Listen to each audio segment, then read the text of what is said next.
Unless you've been living under a rock for the last few years, then I think it's safe to say you've seen the explosion of critically acclaimed original Netflix shows. From Lady Prisoners to Marvel superheroes, it's an eclectic mix to be sure. And slowly but surely, they've also been dipping their toes into the world of original animation. Anyone who knows my work knows how much I fell in love with BoJack Horseman, so you can bet when I heard comedian Bill Burr, in conjunction with Vince Vaughn's own production company, was coming out with a brand new series called F is for Family, well, I had to give this a look. Now, as a fan of stand-up, I've been following Bill Burr's career for a long time now, but I get the feeling most of you out there will probably know him better as one of Saul Goodman's henchmen on Breaking Bad. F is for Family tells the story of the Murphy clan and is loosely based on Burr's own experiences as a child growing up in the 70s. There's the patriarch, Frank Murphy, who's voiced by Burr himself. Frank is sexist, racist, and quick to anger, as well as prone to profanity. Pretty much he's every dad in the 70s. In fact, come to think of it, like Red Foreman, another famous fictional 70s dad, he's a veteran of the Korean War.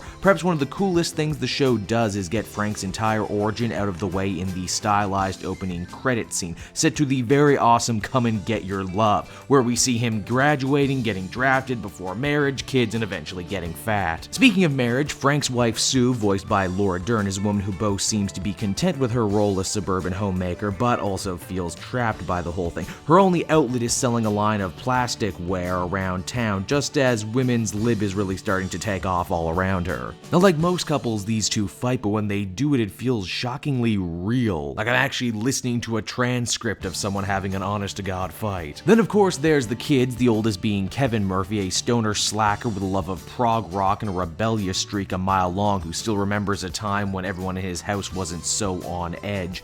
Maureen, the daughter, voiced by the legendary Debbie Derryberry, is a young girl who seems to have a death wish and a serious love of dangerous situations. Finally, there's the middle child, Bill, a meek, timid boy who is always looking for his father's approval and to become a man in his old man's eyes. Now, if this all sounds like stock family sitcom stuff, that's because it totally is, but in a good way. Right off the bat, F is for Family reminded me of season 1 of The Simpsons, back when the show was still pretty grounded in everyday life. However, unlike that show, this is Netflix, so F is for Family is free to have all the vulgarity and violence those other shows could only ever dream of, and it does actually make quite the difference. To put that into perspective, Frank's catchphrase isn't dough, it's him basically threatening to throw his kid through the fucking wall, and it never fails to get a laugh from me. Frank also gets a major promotion at the airport where he works because his predecessor died in a very gory accident, one that gets replayed and replayed over and over again. The show does a great job skewering the times in which it takes place. The family is amazed by the idea of having an answering machine. Frank has to show up his neighbor Vic by getting a bigger TV,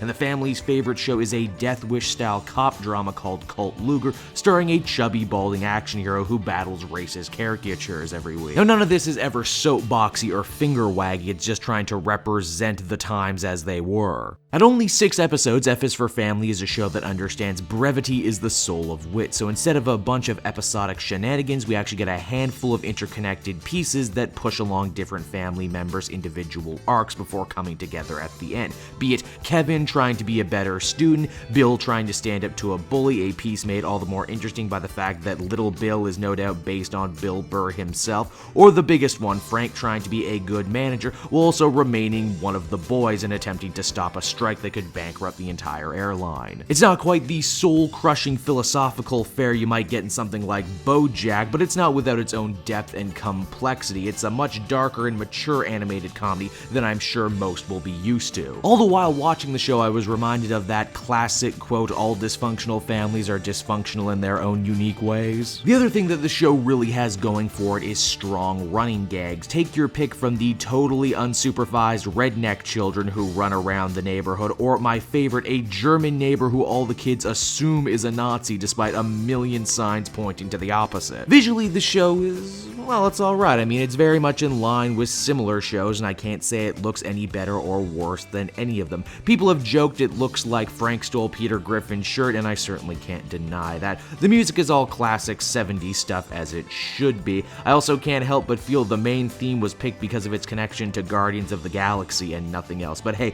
we could all use use a little bit more red bone in our lives, am I right? F is for Family is not a show that will change your life, nor do I think it's the next great animated sitcom, but it is brutal and honest and clearly comes from a very personal place, which makes me want to overlook the rougher edges. If you were a child of the 70s or know someone who is, then I think this show is going to hit all the nostalgic sweet spots. As weird as it might sound, F is for Family is the sort of show that I think you might actually want to watch with your own family to fully get the most of it. Hey everyone, thanks so much for watching my newest video. I hope you enjoyed it, and I hope you'll feel like checking out some more videos I have on offer here at Cape Joel.